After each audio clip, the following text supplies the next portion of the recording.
Bots, trading desk, inventaire, enchères. Non, on va pas vous parler de Wall Street ou de place de marché, quoique. Aujourd'hui dans Vcast, on a voulu vous parler de la publicité digitale programmatique. Bonjour, je suis Jérôme Badi, je suis le directeur Brand Content de Values. Pour tout comprendre, enfin, sur ce mode d'achat pas comme les autres, qui influence beaucoup la publicité, j'ai demandé à l'experte des expertes, Marine Souris, la Head of Programmatique de Values. Salut Marine. Salut Jérôme.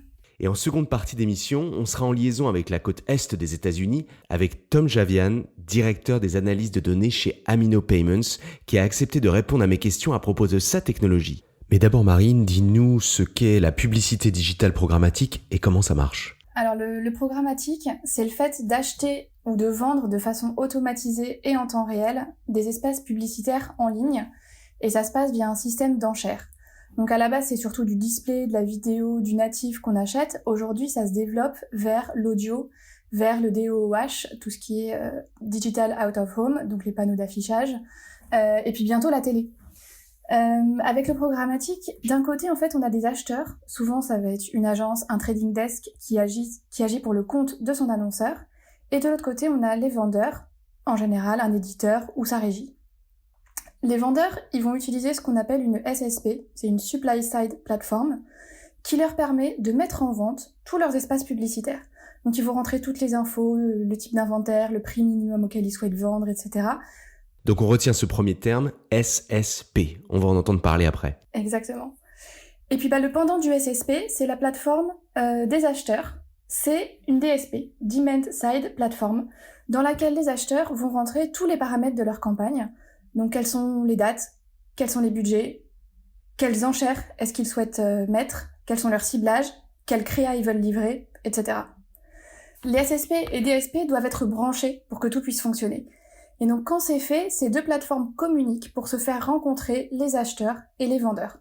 Donc quand un espace publicitaire est disponible, donc c'est-à-dire quand il y a un internaute qui commence à charger une page, une bid request est envoyée par la SSP à tous les DSP qui sont branchés. Donc en fait, la bid request, c'est un ensemble d'informations qui permettent de qualifier cet espace publicitaire. Donc où est-ce qu'il a lieu, dans quel pays, éventuellement dans quelle ville, quel est le device, un ordi, un téléphone. En fait, voilà, de quel genre d'inventaire est-ce qu'on parle, sur quel site internet, à quel prix est-ce que le vendeur est prêt à vendre cette impression, cet espace publicitaire, etc. Et si tous les critères que l'acheteur a rentrés dans la DSP correspondent aux critères qui sont lus dans la bid request, alors l'acheteur va pouvoir réellement faire une enchère via sa DSP. C'est-à-dire que via la DSP, il dit « moi, je veux acheter cet espace, et voilà combien je suis prêt à payer ». Évidemment, le principe, c'est qu'il y ait plusieurs enchérisseurs, et c'est la personne en fait qui a misé le plus haut qui va remporter l'enchère, et du coup, la publicité va s'afficher sur la page. Et en fait, tout ça, ça se passe en quelques millisecondes, c'est juste le temps que la page se charge sur votre ordi. Donc c'est extrêmement rapide. Quand l'internaute est exposé comme ça à une publicité, on appelle ça une impression. Et en fait, c'est le mode d'achat qu'on a en programmatique, c'est le CPM, c'est le coût pour 1000 impressions.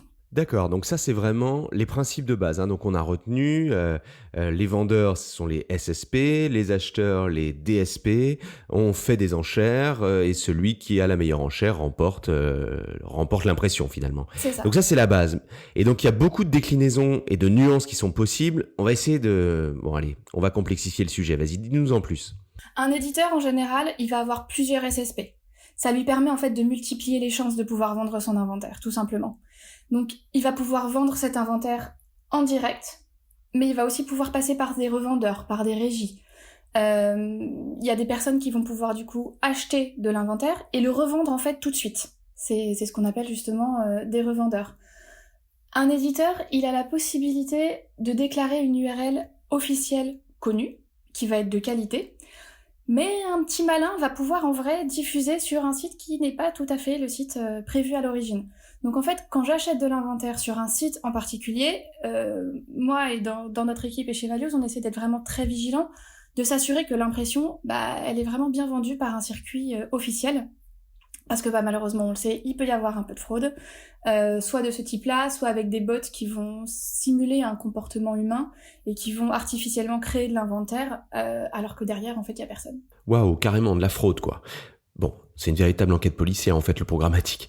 Donc comment on fait pour lutter contre la fraude et quels sont les outils dont on dispose? Alors en fait, chaque DSP généralement va avoir ses propres outils pour lutter contre les bots et ils les mettent à la disposition des acheteurs. Soit ils sont payants, soit ils le sont pas. De base, généralement en gratuit, il y en a toujours plusieurs qui sont mis dans la DSP. Et ça va permettre de limiter au maximum la fraude. Et puis les SSP aussi peuvent mettre en place des choses de leur côté. Ils peuvent vraiment nettoyer leur inventaire et ils le font d'ailleurs de façon assez régulière. Un autre élément qui est important, c'est la norme qui s'appelle ads.txt. C'est une norme qui a été une norme internationale qui a été lancée par l'IAB. Alors l'IAB, c'est Interactive Advertising Bureau. En gros, c'est l'association qui structure tout le marché publicitaire et de la communication sur Internet. Exactement. Et cette norme, en fait, elle permet à un éditeur de lister tous les acteurs qui ont le droit de vendre son inventaire. Et ensuite, nous, sur la DSP, on a la possibilité d'activer ce qu'on va appeler ads.txt, c'est-à-dire de n'accepter d'acheter de l'inventaire que s'il a été validé ads.txt. Et donc nous, ça nous permet vraiment de passer uniquement par les circuits officiels et d'éviter tout ce qui est officieux et qui pourrait être un petit peu frauduleux. Et puis après, on a évidemment la possibilité d'activer des acteurs tierces. C'est des acteurs qui sont connus, reconnus sur le marché. On a IAS, on a Moat, mais il y en a vraiment beaucoup d'autres et qui vont nous aider soit avant, soit après la campagne. Avant, ils vont nous aider à bloquer toutes les impressions qu'ils vont considérer comme frauduleuses, à aller uniquement sur de l'inventaire de qualité. Et puis après, ils vont pouvoir nous dire, voilà le pourcentage d'impressions que moi je considère comme, par exemple, des impressions qui ont été réalisées par des bots. Et du coup, après, ça nous permet de, au fur et à mesure, en fait, des campagnes, d'améliorer tout ça. Après, il y a une autre solution qui est assez courante et qui est assez simple aussi, c'est d'avoir recours à des deal ID. Ce qu'on appelle un deal ID, c'est une sorte de contrat entre un vendeur et un acheteur, donc il y a une relation directe finalement avec l'éditeur. Et dans ce contrat, sont stipulés la DSP et la SSP utilisée, l'inventaire précis qu'on va acheter, les formats, le prix, éventuellement les ciblages. Et donc, quel que soit le deal qu'on utilise, l'acheteur, a priori, va devoir faire confiance à son éditeur, mais du coup, il est assuré de la qualité des impressions qu'il va délivrer. Ok, et quand on n'achète pas du coup en deal, comment ça marche? Et quand on n'achète pas en deal, on achète en open auction. C'est-à-dire qu'on achète directement l'inventaire vendu par une ou par plusieurs SSP, dès lors qu'il correspond à tous nos critères d'achat. Généralement, il y a beaucoup plus de concurrence, il y a aussi beaucoup plus d'inventaire, et donc c'est là où on peut y trouver un peu tout et n'importe quoi. Et dans ce cas, la bonne pratique, c'est vraiment d'activer les outils de brand safety dont on dispose, à commencer par ads.txt notamment, et puis vraiment de surveiller de près la campagne, parce que si on détecte un comportement anormal, dans ces cas-là, on peut tout de suite retirer ce site de la diffusion. Après, on a aussi la possibilité de mettre en place ce qu'on appelle des whitelists, donc des listes de sites sur lesquels on souhaite livrer, ce qui veut dire qu'on ne pourra pas livrer en dehors de ces sites-là. Donc ça nous permet quand même de contrôler. Tiens, vous vous souvenez, on parlait justement des whitelists avec notre ami de chez Storyzy dans un précédent épisode de Vcast. On peut aussi parler d'autres acteurs qui vont intervenir dans la chaîne programmatique. On a par exemple les ad servers, donc ce sont les plateformes qui hébergent les créas et qui permettent leur bonne diffusion sur les sites. On peut aussi parler des acteurs de data, qui vont permettre d'affiner en fait nos ciblages et ils vont fournir une data qu'on va qualifier de socio-démo, d'intentionniste, comportementale. Et puis en fonction de notre cible, on va choisir d'activer tel ou tel acteur. Évidemment, ça a un coût. Et puis il y a d'autres acteurs qui vont se positionner par exemple sur le ciblage contextuel, donc ils scannent le contenu de la page et puis en fonction des mots-clés qui apparaissent, ils classent la page dans une certaine catégorie de sites. On peut aussi avoir un ciblage data qui passe par votre propre data, celle qui est collectée en fait sur votre site internet. Et dans ces cas-là, il peut y avoir l'intervention d'une DMP, une Data Management Platform, qui en fait va permettre à l'annonceur de classifier toute sa data et puis ensuite de la réutiliser sur ses campagnes. On peut aussi avoir du tracking tierce, c'est-à-dire un acteur externe à la DSP qui va traquer toutes les campagnes et qui va notamment comptabiliser les impressions et les clics. Généralement, ce sont ces deux-là. Pour finir, un annonceur peut toujours brancher sur sa campagne du tracking tierce, c'est-à-dire qu'il va traquer la campagne pour compter notamment le nombre d'impressions, de clics et plusieurs autres KPI classiques de campagne. Et il fait généralement ça sur toutes ses campagnes digitales car elles sont souvent achetées via des plateformes différentes et du coup ça lui permet d'avoir une vue d'ensemble. Finalement, le programmatique, on se rend compte que c'est aussi un écosystème financier entre DSP, SSP, les éditeurs et tous ces acteurs tiers. Il y a énormément d'intervenants et donc c'est pas évident mais pour aucun de ces acteurs d'avoir une vraie vue exhaustive de la chaîne.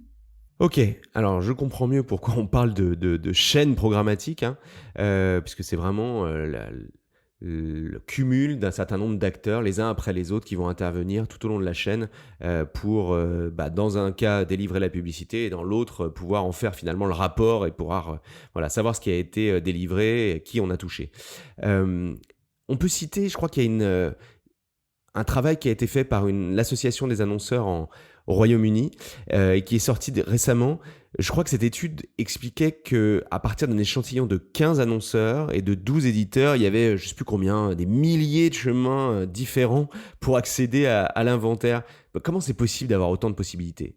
Alors, il n'y en avait pas des milliers. En fait, l'étude, ce qu'elle dit, c'est que sur 15 annonceurs et 12 publishers, elle a trouvé 290 chemins qui permettaient d'acheter l'inventaire. C'est pas des milliers, c'est quand même beaucoup. Mais en fait, il y a beaucoup d'éléments qui font partie de cette supply chain. Il y a les DSP qui sont utilisés, il y a les SSP, il y a les revendeurs qui eux-mêmes vont utiliser plusieurs SSP. Et en fait, tout mis bout à bout, c'est comme ça qu'on arrive à avoir autant de chemins. En fait, c'est un peu le principe des combinaisons mathématiques. Par exemple, si on a un DSP et 10 SSP, déjà ça fait 10 possibilités. Rien qu'avec ça. Si on a 2 DSP et 10 SSP, on passe à 20 possibilités. Et donc en fait, si on ajoute à ça les intermédiaires, des acheteurs et des éditeurs différents, ça monte très vite. Donc c'est pas très très surprenant d'avoir un chiffre important, même si ça peut sembler énorme. Est-ce que c'est grave finalement ? C'est pas forcément grave parce que le fait qu'on ait beaucoup d'acteurs comme ça montre un marché qui est dynamique et ça montre une concurrence entre les acteurs. Donc c'est plutôt sain pour notre domaine. Là où ça devient embêtant, c'est si on n'arrive pas à identifier correctement les chemins, les acteurs qui y prennent part et les coûts qui sont prélevés au passage. Et en fait, c'est un peu la conclusion de cette étude, c'est-à-dire que ce qu'elle dit, c'est qu'en moyenne, il y a la moitié de l'argent qui est dépensé par un acheteur qui arrive dans les poches de l'éditeur. Et c'est vrai, entre-temps, il faut quand même rémunérer l'agence ou le trading desk, la DSP, la SSP, tous les acteurs tierces. Donc ça, c'est pas trop surprenant. Par contre, ils disent qu'il y a 15% des spends qui disparaissent dans le sens où ils n'arrivent pas à savoir où ils vont. Ça, c'est un petit peu gênant. Par contre, ces 15%, il faut avoir en tête que c'est pas forcément du vol, c'est pas forcément quelque chose, il n'y a pas forcément une mauvaise intention, en fait, derrière.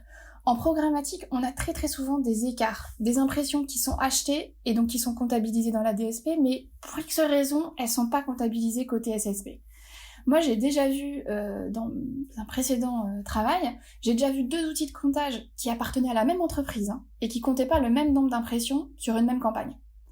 Donc ça arrive assez souvent. Sur le marché, il est admis qu'on ait en général 10% d'écart. Maximum, c'est admis et généralement, c'est quelque chose qu'on va pas trop remettre en question.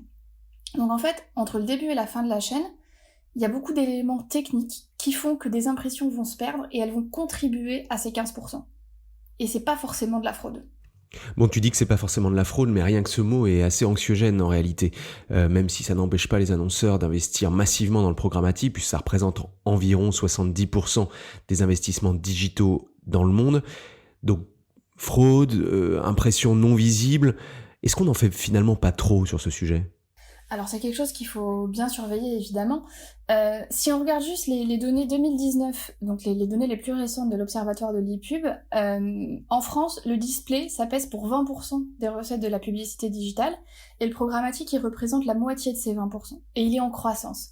Donc c'est vrai que c'est quelque chose qui prend de l'importance, et il faut y faire attention. Maintenant, sur le sujet de la visibilité, déjà, qu'est-ce que c'est ? Parce que la visibilité, c'est un terme qu'on emploie souvent, et malheureusement, c'est souvent employé à tort. La visibilité, en fait, c'est le fait qu'une créa soit visible à l'écran. Le MRC, c'est le Media Rate Council, dit qu'une impression, elle est visible en display quand on a au moins la moitié de la créa qui est visible à l'écran pendant 1 seconde. Et en vidéo, il faut que ce soit la moitié aussi du player qui soit visible à l'écran pendant 2 secondes. Donc, c'est vrai que c'est loin d'être parfait, hein. 1 seconde, être exposé pendant 1 seconde à une créa, c'est court. Pareil pour 2 secondes sur une vidéo, surtout qu'elles font généralement 15-30 secondes. C'est loin d'être parfait, mais au moins c'est une norme qui a le mérite d'exister. Après, une impression qui n'est pas visible, c'est pas forcément de la fraude. Il faut faire attention à ne pas confondre les deux. Une impression, en fait, elle est comptabilisée dès lors que la pub est chargée sur la page. D'accord ? Donc en fait, si la pub, elle est tout en bas de la page et que la personne ne scrolle jamais, et l'impression, elle va être comptabilisée, mais elle ne sera pas visible. Et par contre, ça, c'est une norme qui est sur le marché, c'est que on considère que toutes les impressions doivent être payées, qu'elles soient visibles ou non. C'est pour ça aussi que le travail d'un trader en programmatique, c'est d'optimiser au maximum cette visibilité pour que la campagne soit réellement vue par des internautes. Et puis c'est aussi pour ça qu'on a certains annonceurs qui commencent à imposer leurs propres normes de visibilité.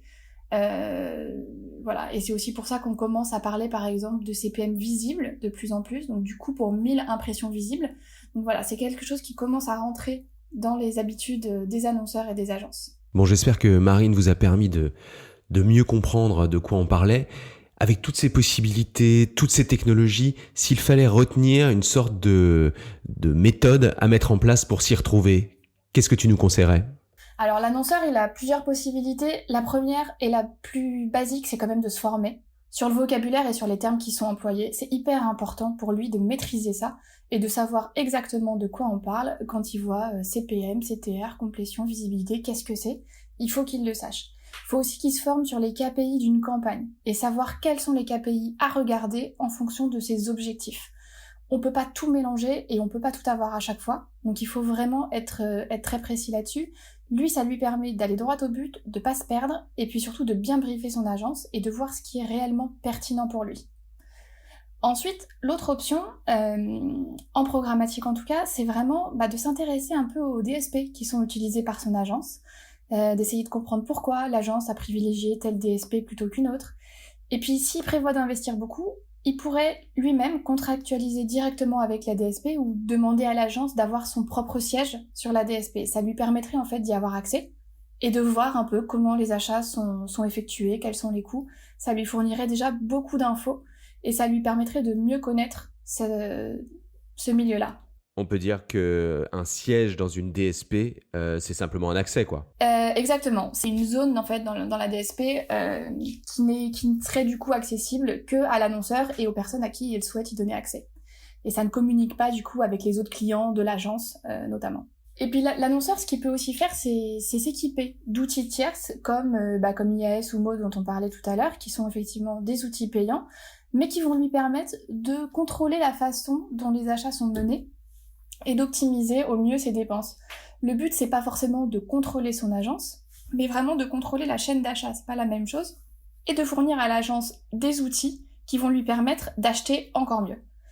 Et d'ailleurs, toutes les options finalement ne s'excluent pas, hein. C'est pas parce que l'annonceur maîtrise le milieu du programmatique qu'il peut pas chercher à contrôler la chaîne d'achat, ça va l'aider pour la visibilité, la brand safety, la fraude, toutes ces choses qui sont à peu près impossibles en fait à repérer si on n'utilise pas une techno. Après, il y a un autre phénomène qui aujourd'hui prend pas mal d'importance, c'est ce qu'on appelle la SPO, c'est la Supply Path Optimization. Ça consiste en fait à utiliser des données de toute la chaîne d'achat et à les réconcilier pour avoir une idée précise de ce qui se passe entre le début et la fin. Comprendre quel chemin a pris l'impression et puis comprendre aussi quels sont les coûts de chacune des étapes. Parce qu'en fait, aujourd'hui, nous, ce qu'on constate, c'est qu'un cabinet d'audit qui va auditer des achats programmatiques, il regarde les spends qu'il voit site par site dans un reporting, un Excel tout simple. Et en fait, comparer le CPM d'un seul et unique site entre une campagne A et une campagne B, en soi, ça n'a aucun sens. Il y a énormément de choses qu'il faut prendre en compte, et notamment tout ce chemin qui est parcouru par l'impression, qui doit être vraiment regardé. Donc en programmatique, on est obligé de faire les choses autrement, et c'est justement ce que propose notre partenaire Amino. Ah, tu nous fais la transition. Oui, effectivement, c'est pour ça qu'on a voulu interviewer Tom là dans quelques instants. Merci beaucoup Marine pour tes explications et tes réponses. Bon, on retiendra que déjà il faut pas avoir peur de cette chaîne programmatique qui semble certes infinie, mais en réalité qu'on peut apprendre à connaître, d'abord en comprenant mieux les termes, et tu nous as aidé à ça, merci, et également en s'associant bien sûr à des experts, disons quand même impartiaux face aux technologies, et qui vont être capables de justement réconcilier cette chaîne pour permettre aux annonceurs de la comprendre et de pouvoir l'évaluer et d'évaluer également les agences et les différents acteurs. Merci beaucoup Marine d'avoir répondu à mes questions. Merci Jérôme. J'accueille maintenant Tom Javian, directeur des analyses de données chez Amino Payments, notre partenaire. Bonjour Tom. Bonjour Jérôme. Une première question que j'aimerais te poser, la chaîne programmatique peut être assez complexe, même très complexe. il y a beaucoup d'intermédiaires, des technologies, il y a beaucoup de chemins finalement qui mènent à l'impression de la publicité, hein, c'est-à-dire l'affichage de la publicité sur le site internet. Amino Payments a choisi de développer une technologie qui se fonde sur la réconciliation en temps réel. Est-ce que tu peux nous en dire un petit peu plus? Amino peut intégrer avec une variété de sources de données. Dans quelques cas, comme tu as dit, l'intégration est temps réel. C'est-à-dire que Amino reçoit un appel serveur à serveur du SSP chaque fois que le SSP sert en impression au navigateur. Quelques intégrations sont presque temps réel. Amino peut télécharger les fichiers journaux SSP chaque heure avec un délai de quelques heures. Il y a aussi les autres sources qui sont téléchargées sur une base quotidienne, mais toutes ces sources de données un peu mélangées. Toutes les sources de données contiennent des identifiants uniques pour chaque impression. Et Amino réunit ces impressions avec ce identifiant. Nous pouvons joindre les données par cette méthode du SSP, du DSP, service de vérification et n'importe quelle des autres sources que nos clients nous donnent. Après, nous rejoindrons toutes les impressions de toutes sources de données. Les annonceurs peuvent visualiser chaque piste ou chaîne individuelle dans notre interface utilisateur. On peut voir le montant qui entre et qui sort de chaque partie dans la chaîne. S'il y a une divergence entre deux parties dans la chaîne, ce montant absent est facile à voir dans l'interface. Et c'est ça, c'est un peu, en fait, disposer les couches des données dans l'interface pour faire les chaînes. Ok, tu parles des différentes chaînes et tu parles de la manière dont effectivement on peut mieux lire grâce à tes solutions, grâce à la solution d'Amino Payments, on peut mieux lire cette chaîne d'une certaine manière. Ça pose la question de la transparence, qui est souvent une question posée à propos de l'achat programmatique. Et finalement, la transparence, c'est-à-dire connaître exactement ce qu'il se passe quand on achète de la publicité avec ce mode d'achat programmatique. C'est ça la transparence, hein. Mais finalement, c'est pas forcément le problème numéro un des annonceurs, puisque finalement c'est un peu ça, c'est un peu notre cuisine, c'est un peu la cuisine des agences, la cuisine des différentes technologies. En revanche, peut-être que ce qui est essentiel, ce qui est plus essentiel, ce qui est plus important, ce sont les KPI, quoi. Quelle est la visibilité réelle? Dans quel contexte je diffuse ma publicité? Qu'est-ce qu'il en est du brand safety? Voilà, finalement, est-ce que tu peux nous dire quels sont les différents points d'attention qu'on doit avoir en achat programmatique, c'est-à-dire quels sont les bons KPI? Oui, comme tu as dit, la transparence est un aspect d'un chaîne d'approvisionnement bon santé, mais c'est essentiel pour les annonceurs d'avoir la capacité de faire les décisions basées sur les autres indicateurs aussi. Le grand pouvoir d'Amino est la combinaison des infos financières avec n'importe quoi d'autres indicateurs de performance est le plus important au client. En fait, nous avons annoncé il y a quelques semaines un nouveau produit en partenariat avec la service de vérification Integral Ad Science, IAS. Le produit s'appelle Total Visibility, visibilité totale. Avec ce produit, les clients IAS peuvent très facilement ajouter les chiffres financiers d'Amino avec la même balise dans l'annonce. Et pour ce produit, nous avons créé une nouvelle mesure qu'on appelle QCPM. CPM, c'est-à-dire le CPM des impressions qualifiées. Si une impression n'est pas qualifiée, c'est-à-dire elle n'est pas vue par un être humain, elle n'était pas visible dans le navigateur ou elle était affichée dans un contexte pas brand safe, comme tu as dit, selon les normes de la marque, cette impression n'a rien de valeur. En fait, dans quelques cas, c'est pire de rien de valeur si c'était dans un contexte pas brand safe. Alors, QCPM se mesure, ça montre le vrai coût des médias. Et j'ai un exemple, monde réel, dans une campagne pour Nestlé que nous avons examiné. IAS a déterminé que 3% des impressions dans la campagne n'étaient pas sûres pour la marque selon les normes globales. Et ça, c'était tout sur un seul site web, toutes ces impressions. Quand ces infos étaient combinées avec les infos financières, on peut montrer que ces 3% des impressions étaient en fait presque 10% du budget entier. Alors, les impressions problématiques étaient aussi les impressions les plus chères. Ça, c'est un résultat tout à fait différent. Et parce que c'était un résultat en temps réel, Nestlé pouvait rediriger ce trafic vers les autres médias dans environ 6 heures.